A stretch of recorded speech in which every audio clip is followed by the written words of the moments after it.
இன்றைக்கி சித்ரா பௌர்ணமி வெள்ளிக்கிழமை காலையில் மினி விலாக் ஒன்று பார்க்கலாமா. காலையிலே எழுந்திரிச்சு கோலம் போட்டுட்டு பின்னாடி வந்து அடுப்பில் சாம்பல்லாம் அள்ளிட்டு கூட்டிட்டு தண்ணி தெளித்து கோலம் போட்டு விட்டுட்டு தான் கிச்சனுக்கு போய் சமைக்க போகிறேன்.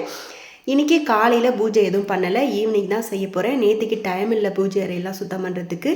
இன்றைக்கி தான் அதை சுத்தம் பண்ணிவிட்டு ஈவினிங் சாமி கும்பிட்லான்னு நம்ம விளக்கு வைக்கிற தாம்பலத்தில் பச்சரிசி வைப்போம்ல, அதை நான் சேர்த்து வச்சுருந்தேன். இப்போ அதை எடுத்து ஊற வச்சுருக்கேன். அதில் தான் மாக்கோலம் போட போகிறேன். நம்ம பொங்கல்லாம் செஞ்சு நம்ம வேணால் சாப்பிட்டுக்கலாம். ஆனால் எனக்கு கொஞ்சமாக தான் அரிசி இருந்தது. இன்றைக்கி அதை ஊற வச்சுட்டு மாக்கோலம் போட்டுக்கலான்னு ஊற வச்சுட்டு சமையல் வேலையெல்லாம் பார்த்துட்ருக்கேன். இனிமேல் எங்களுக்கு இந்த கரண்ட் பிரச்சனை சரியாகலை, அதனால் இட்லிக்கு மாவு தீந்துருச்சு. சாதம் தான், சாம்பார் உருளைக்கிழங்கு வறுவல் செஞ்சுட்டு பாத்திரத்தையும் விளக்கிட்டு அப்படியே சிங்கையும் கழுவி விட்டுட்டு கிச்சனையுமே தொடச்சி சுத்தம் பண்ணியாச்சு. சமையல் வேலையும் முடிஞ்சுட்டு என்னதான் வேகமாக சமைச்சு சமையல் வேலையை முடிச்சிட்டோன்னு நினச்சாலும் அந்த கிச்சனும் சுத்தமாக இருந்தால் தான் எல்லா வேலையும் க்ளீனாக முடிச்சிட்டோங்கிற திருப்தி வருது. உங்களுக்கு எப்படின்னு சொல்லி மறக்காமல் கமெண்டில் சொல்லுங்கள்.